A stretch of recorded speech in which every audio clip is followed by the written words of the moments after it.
Sheffield is the Senior Director and Head of Crypto at Visa, and Sheila Warren is the Head of Data, Blockchain, Digital Assets, and a member of the Executive Committee at the World Economic Forum. So welcome to both of you, and thank you so much for joining us. And Sheila, I'd love to start with you. I know we were just chatting right before we got started with this, but I'm hoping to get you to imagine that you are speaking with Jay Powell, the chairman of the Federal Reserve, and if you had a chance to speak with him and you had to make the case for CBDCs, what might you say to him? What might be the advantage of widespread adoption of CBDCs for governments looking to launch them? Thanks. Yeah, well, I'd start by noting that as with any issuance of anything that is a new technology or innovation, we should always start with the problem that we're trying to solve. And so here, I think for the United States specifically, those problems vary around the world, but for the US specifically, there are a couple of advantages I think a CBDCs could confer, and they're related. So one is around fraud reduction. We know that with COVID stimulus payments, as an example, there was a significant amount of fraud in the delivery of stimulus checks and things like this. A digitally issued dollar could actually help reduce the amount of fraud by making the money more traceable and more direct, ensuring it gets in the hands of those that are intended to receive it.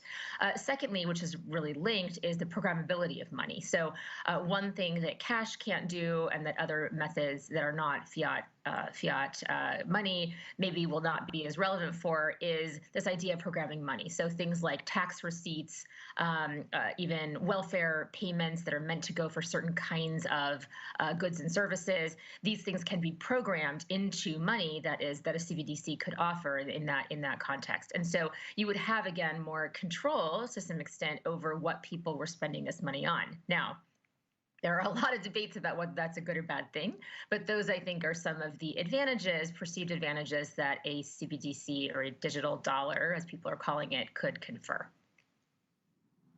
And we have heard from Jay Powell actually earlier this week talking to the Senate and the House of Representatives about exactly this. But Kai, I'm hoping you can sort of tell us a little bit more about what, in practice, the adoption of CBDCs might look like. So I was speaking with a Bloomberg colleague of mine earlier this week, and she was asking me, well, what might this look like? Will it look like, Venmo, something we're all really familiar with, except just tied to CBDCs? Or in practice, what does it look like? Yeah, I think it's a great question, and it's still really early in terms of thinking, how should CBDC be designed as a product? And we think there are a number of really important principles that if a central bank chooses to create CBDC, that they should keep in mind. And one, we think it should be accessible inside of existing commercial banks and fintechs and digital wallets. We don't think you should have to go and download a new specialized app just to be able to get access to CBDC. We think it should be able to be spent at every merchant. And so if you want to create something that has the utility and can be used as digital cash, you need to have acceptance. And so you need for it to be integrated into the existing payments ecosystem. So we think it's really important that any central bank digital currency is built through a public-private partnership. And there's ways for consumers to be able to access it within the existing banks and payment products that they know and trust today. So if you were telling my colleague about this, what might her life look like if we did have CBDCs? What would be different about her life? Would it be faster to make payments? What exactly does it look like? Yeah, so I think that the question is really, what are the use cases where CBDC can create better payment experiences? And I think one helpful way to think about it is not looking at CBDC just in a vacuum. We have to understand it in the context of stablecoins. Stablecoins kind of being an example of a fiat-backed digital currency that are being actively used today. Now, what are they being used for? Stablecoins are being used very much for cross-border payments, for B2B payments, for remittances. And so stablecoins aren't being used, to buy your coffee. They're being used for, many new different payment flows. And so I think when people talk about and think about CBDC, it's less useful to think about this as, is this just another way that you buy your coffee versus how can you upgrade payment infrastructure to enable more efficient payment flows that are difficult today, like cross-border payments. Shayla, if we do have central banks picking this up and we start to see CBDCs actually developed and put to use, what might the power struggle look like if we do start to see this being developed? Well, I think there's a really interesting question, as to which country's CBDC winds up being almost the most programmable, the most useful, and what it's being used for. And so I think we can't really distinguish the ease of use of these things. And I think some of Kai's points from the soft power elements here. And so I think that we certainly could see geopolitical fallout, let's say, from competing central bank issued digital currencies that are maybe rapidly, dominating certain kinds of uses, for example. That could be really interesting, right? I think the easier that money is to use, or a country's money is to use, that paves the way for certain kinds of advantages that we haven't really begun to imagine yet, because we're kind of all operating in the same environment. So I think that's one thing that could be interesting. I also think that, my view has always been that, crypto, stablecoin, and CBDCs have different roles to play in a broader financial ecosystem. I think Kai is saying this is to some extent as well. They're different things. And so I think people often try to posit that one of these, there's going to be this big, fight among CBDCs and Bitcoin or whatever. And I just don't see it that way. I see these things as all important and relevant, and they address different issues. And again, we should deploy them focused specifically on what problems we're trying, what is the point of them? What is the problem we're trying to solve? So I do think, though, that there's some geopolitical, struggle that could come out of this. I think it's no surprise and no shock that part of the reason a lot of countries are looking at CBDCs more seriously now is because of what's happening in China, and because of DCEP and the experiments that China has been doing very openly in terms of their own digital yuan. So, there's a reason people are paying attention here, and I think it remains to be seen how it will play out ultimately. Yeah, and we do have some testing being done in China for a digital yuan. So in terms of those geopolitical issues that might arise, I mean, is there sort of a balance of power to be had?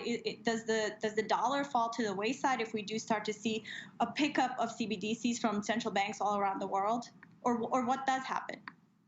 Yeah, I think these things are interrelated, right? So a CBDC's use is going to be predicated on how important that particular country's currency is seen to be. And so again, there's a whole discussion we could have about dollarization of economies and whether that's ultimately a good or bad thing, and for whom it's good and for whom it might be bad, right? So leaving sort of that very important discussion aside for the moment, I think there are a lot of things that determine soft power and the use of currency beyond the, ease of use of the currency. But what I'm saying is, I do think that there is going to be a practical element to this. And so if you have a currency that's already seen as quite strong or powerful, right, in terms of being something that other economies want to peg to, or whatever the reason might be, and one of them is much, much easier to use than the other, that is going to have consequences. What those consequences are going to depend on a whole variety of factors.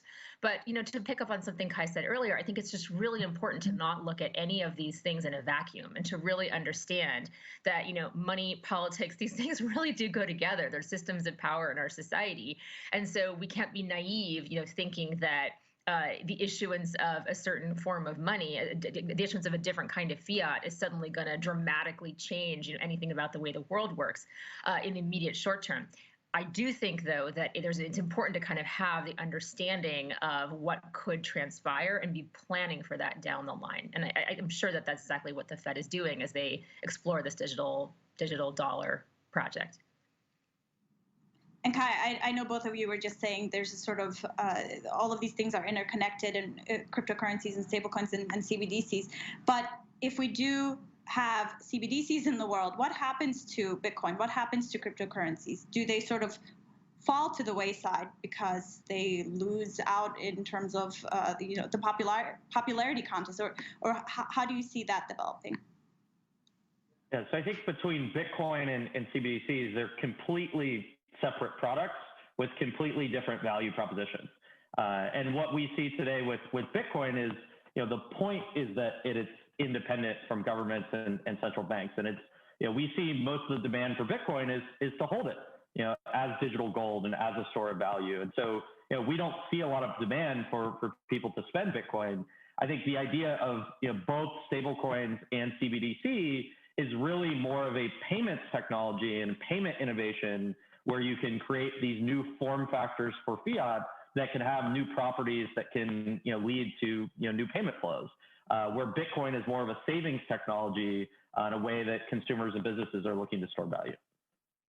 So they can sort of live side by side. Go ahead, Sheila. Yeah, I mean, there's no cage match, right, between Bitcoin and CBDCs. That's not a thing. They're very, very different things, and they both have a role in the ecosystem. And I think, and stablecoin, by the way, I'd also throw in there. There's no like three-way cage match going on here. These are different things, and they have different functions and purposes. And I think Kai's exactly right. Like we need to stop kind of conflating them and putting them all in the same bucket. And I think it's important for people, who are talking about these things now to really understand the differences among them and to not, there's not going to be this massive offboarding from Bitcoin into US digital dollar, when that transpires, and vice versa. People who really want to know that their money is FDIC insured and government backed are not going to suddenly, move over into Bitcoin. So these things, they really are so distinct in terms of their function. And I think that it's really, it's exactly right. It's really about the form factor that we're talking about here. Like, what can you do with these things, and what can the technical innovation really provide? And that's where I sort of started with my comments addressed to Jay Powell, to your hypothetical, which is it's really about this programmability aspect, right? Like that is, I think, what CBDCs are borrowing, if you will, from crypto and stable coins, is this concept that we can now program money in different ways to make certain things easier or even possible. And we are getting some questions from the audience about some of the risks associated with this. And I think we can sort of break it down into a couple different buckets, including some privacy issues. But Kai, I'm hoping that you can sort of touch on how potentially this might impact the role of commercial banks. Does it reduce their role? Do they get cut out of this? Or maybe you can describe to us what you see happening if we do have CBDCs, and what role commercial banks can play, if any. Yes. So we think there's a really important role for commercial banks within CBDC. And I think, many years ago, if you kind of heard CBDC, when people heard it, what they thought was the idea of downloading an app from the central bank and having an account and a relationship directly with the central bank. But I think a lot of people across the world have realized that, that's a really big challenge. That's central banks aren't used to doing, customer service. They're not used to managing direct relationships with consumers and having a technology product that they're delivering. And so now we've seen a lot of the momentum and interest shift towards this concept of two-tier CBDCs, where the CBDC would be distributed through commercial banks. And so you can imagine that the digital currency wallet that the consumer would interact with, it wouldn't be provided by the Fed, it'd be provided by a commercial bank. So similar to the way that cash is distributed through commercial banks across the world, CBDC could be distributed through both commercial banks and fintechs. But we think that the really important consideration here is commercial banks have to be ready. And so this is something where Visa has a unique perspective because we talk to the most conservative, slowest moving commercial banks to the kind of innovative, high-tech fintechs and crypto companies. And they're all at different places on the spectrum of digital currency readiness and who's going to be ready to have a wallet that consumers can use. And it's really important that central banks consider they can't just say, we want to do CBDC and it's here tomorrow. They need to have a way that commercial banks can participate and have those commercial banks be ready to be able to distribute and offer products around that CBDC. So Sheila, I'd love to hear from you on this as well. Does that mean that discussions about commercial banks losing out on this, are those maybe fears a bit overblown? I would say so. Certainly our view is that every actor in an ecosystem is going to have a role to play. And I think that we're still sorting out a little bit, where the public sector ends, the private sector begins, if you will, or what effective collaboration between those two groups can look like, those two groups specifically, particularly when it comes to the commercial banking sector. But yeah, I think that's a fair characterization. I think that, again, like with many things in this space, there's a lot of drama that when you kind of really look at it, doesn't necessarily exist. And it's really just sort of ordinary kinds of concerns that come up anytime there's a new innovation, right? You're sort of carving out a lane and figuring out, what makes the most sense and what's going to work together in this broader ecosystem. And I think that's just what's happening here. I think it's a very normal and natural evolution, as we get more serious and more sophisticated, and as the technology and the innovations here mature a bit. So I don't see anything here that's a cause for for concern or for drama. What about privacy issues, where you have this sort of the fear that you're going to lose out on the anonymity with that you might have with cash? Yeah, well, privacy, it's a design question to a large extent, right? So people have this concept that, for example, Bitcoin is totally anonymous when in fact it's pseudonymous, right? So there's a lot of misconception, I think, about these things. But certainly, I think one of the things that's talked about a lot is, if we have a digital yuan, is that going to lead to a surveillance state? These kinds of questions come about. These are design questions. And so there is a certain amount of privacy that can be embedded in any particular issuance of a currency, a digital currency, and that's a decision that's going to be made by the issuer. And so I think there are legitimate concerns, but I think that my hope is that there'll be transparency about the level of privacy that is baked into each of these different offerings, and consumers can make their decisions about which are going to suit their needs. But I think that what we should be asking for really is the considerations of these things to align with expectations that people ordinarily have. But fundamentally, look, I mean, is anything ever going to be as private as my handing you $1 and walking away? I mean, I don't think so. And as many have said, if you were to design cash today, physical cash, there's no government on earth that would be down with that, right? That would jump on board with that plan, because it provides this kind of absolute privacy. So these are things we need to be considering, but it doesn't mean that we shouldn't be exploring where we can bake privacy by design into a particular offering and do the best that we can to ensure that we are preserving the aspects that are really important to the functioning of an effective system. Kaya, I'd like to switch gears a little bit here. I'm hoping you can talk about who potentially might be the winners in a world of CBDCs. I think one important constituency for CBDC that isn't often discussed are developers. And I think what we've seen with stablecoins is they've really become a developer platform, where they've almost been this like open source API for dollars, where there's this vibrant global developer ecosystem across the world, building new digital wallets, building new financial protocols on top of them. And that's leading to significant innovation. And that's great for consumers and businesses. So I think with CBDC, it's important to figure out, what role can developers play? How can you create a developer ecosystem and make it easy for them to come in and build? And I think if you can create that ecosystem, that benefits, consumers and businesses, because you'll have new innovations that emerge from it. What about in terms of, this race between countries to try to be the first to develop this? So I know I already referenced Jay Powell's remarks earlier this week, but he said, there's potential pitfalls in getting this done as quickly as possible, that moving rather quickly is a bad idea. So do you feel that there's any drawbacks in terms of moving maybe not as hastily as some would like on this, or what might be the pitfalls of not developing it as quickly as CBDC fans might like?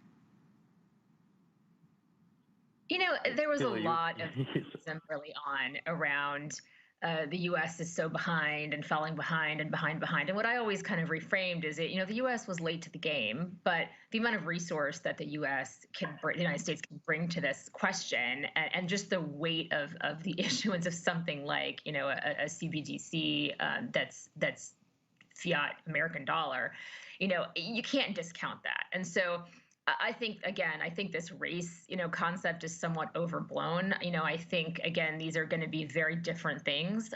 Let's just be clear what we're talking about here. We're really talking about digital yuan and digital dollar, right? So they're going to be very different things. They're going to have different, privacy elements, for example, right? They're going to have different immediate uses. They're designed for probably different purposes. I mean, one imagine. So again, I find this kind of thing a little silly, to be honest. I think that countries are going to get there when they get there. I would certainly say at this point in time, any country that's not looking at this space very, very closely, and I don't know of one that's not looking at this very closely, to be clear, is definitely, I don't know what's going on with that. That's a clear mistake. But these decisions are not things that should be taken lightly. And I think there are tremendously significant design decisions that need to be made that have to reflect the priorities of a particular political regime, to put it really bluntly. And those are not things that should happen quickly or overnight. So I'm generally in favor of, being clear about the plans, being clear about timelines, but taking the time to ensure that what you're building is going to be inclusive. I don't see any point in building something that's just going to kind of service the existing systems and not actually add benefits, to whether that's bringing more people into systems that ought to be brought along, giving them more opportunities.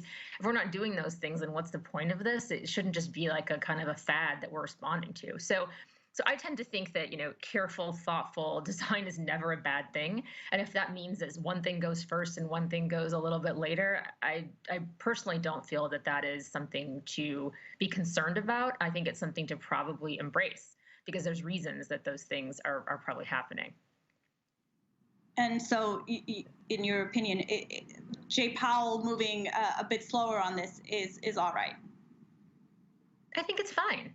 I think that we happen to know that there were a lot of people at the Fed who were paying a lot of attention to this for quite a while. So they're not starting from scratch, right? There are people who have deep expertise, both technically and from policy perspective on this topic that have been at the Fed for quite some time across the different branches.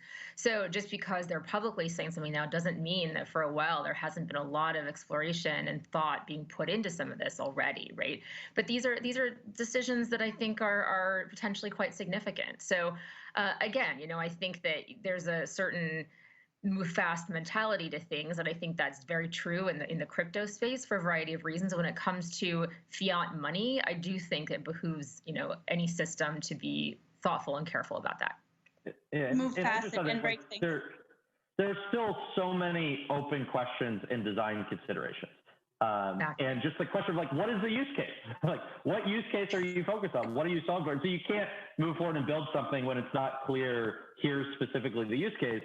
And I think the other kind of benefit here is that the private sector is moving rapidly and is innovating. And I think a lot of the innovations coming out of the private sector, one, are a fantastic area to observe and watch how these technologies are being used, and then how could they be incorporated into potential CBDCs in the future. And so all of this infrastructure is being built out, for stablecoins, wallets, custodians, exchanges. So it's not that, there's no innovation, nothing is happening. And I think it's better to take time and see kind of what can the private sector develop, and then what role should central banks play over time. So Kai, can you actually, I'd love to follow up on that. Are there any technological barriers that we still need to overcome to start developing CBDCs? So I think about CBDC more as, fundamentally a new form factor for money that is a digital bearer asset controlled by a private key.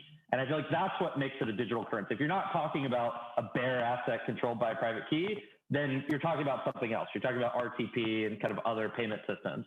And so there's still a lot of technology and infrastructure that has to be built out to be able to support this new form factor for money. So you need the ability to securely manage, private keys, if you have a digital bearer asset. And I think that's, being built out rapidly in the private sector, but will still take time for, every bank to be able to integrate a digital currency wallet.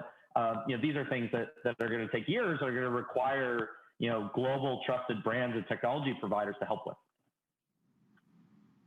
Shayla, does the pandemic in any way alter the timeline that we might see this happen? Does it speed it up potentially? Well, I think it sped up the discussions internally. Whether it speeds up the build, I think it's, Kai's exactly right. I still haven't heard, and maybe I just missed it, articulated exactly what the initial use cases would be, for this. And I think that's really important. So I hope that, there would be a strong element of financial inclusion in this, and thinking about parts of our society that have been left out of traditional systems and the wealth creation that can occur in those systems. But I know I haven't really heard that. And so I think the pandemic has spotlighted inequity in our society in a very powerful and a way that's impossible to ignore. I think that, as I mentioned earlier, the fraud, that occurred in these stimulus checks and things like this is known and documented. And so I think that there are use cases that were highlighted by the pandemic. Whether those are the use cases that the Fed intends to address, I don't know. So I'm not really sure how to answer your question. I do think that this pandemic in general has caused people to be more creative in thinking about what you might program into these new form factors, right? Like what that might look like, which I think is a good thing. I think it's spotlighted where inefficiencies and other things are hugely problematic. But is this the answer to those things? I mean, it depends on how you roll it out, right? So there's a lot of consideration that has to happen there. So has it made the issue, the building of it and all that faster? I couldn't possibly say. Has it made the conversation more amplified? Absolutely, as you would expect. And so if we are thinking about some of those inequalities, as you just mentioned, what part of the population might potentially be left out? I know oftentimes we hear, somebody who doesn't have a smartphone might not be able to participate. Is that sort of how you're thinking about it? Well, I think you can't separate issues of financial inclusion from historical, reasons that exclusion exists. And so I do think things like digital divide are critical to this. So we talk a lot about when we talk about financial inclusion, we're often talking about people that are right on the border of the financial system, not those who are really outside of it. And those people exist in our society as well. We tend to think of them as people in other countries or whatever. We have these kinds of, culturally, frankly, absurd notions about where exclusion is happening, but it's happening, in my city of San Francisco. I can tell you very clearly. And so I think that we have to kind of consider, what are the barriers? What are the infrastructure barriers? What are the educational barriers? What are the access barriers? And what are these other things? And it needs to be a holistic view. So it's not just that, we can roll out this new thing and suddenly, everyone's going to be great and it's all going to be, fine and dandy. That's not how any of this works. And there's history, years and years and decades of development economists and, others who focus on economic justice that could point the lie out there. So in my mind, anything that's going to have actual impact in helping marginalized members of our society is going to have to be a much more systemic examination of how this particular thing, how, a CBDC would actually fit into a broader overhaul of our system. And that's something that I certainly have not seen as much discussion as I think we should be having about. Kai, I'd love to know if you guys are having these discussions at Visa. But I know we only have about a minute left, and we do have some questions from the audience. So I'd love to get to at least one of these. So somebody wants to know, do either of the panelists believe that CBDCs will be backed by Bitcoin, that governments will actually be buying Bitcoin? So Shayla, maybe we can go with you. And apologies, just a minute left. Yeah, those are very different questions. Do I think governments will be buying Bitcoin? I'm sure there are sovereign wealth funds that own Bitcoin, whether they'll admit it or not. So that's kind of one question. Do I think a CBDC would be backed by Bitcoin? I guess I'm not really following that, because the premise of a central bank digital currency is that it's fiat money. So it is the same thing as the paper dollar you're holding. It's just a digital version of that. So no, I don't think that would be something that would happen unless there's some new product that's conceived of that probably has a different name. I'd love to give maybe 10 seconds to each of you for final thoughts, and I realize time has run out quickly. So thank you both. Yeah, I just add that I think there needs to be public-private partnerships, and I think we're seeing a ton of activity and innovation with stablecoins, and there's a whole private ecosystem that's here to help central banks figure out CBDC. Shayla, final thoughts? Yeah, I just think that we need to be very thoughtful about all of this and engage a variety of actors, public partnerships, civil society, academic thinkers, a lot of activists. Frankly, we need to be thinking about people who represent communities that we want to serve, bring all those people into the conversation.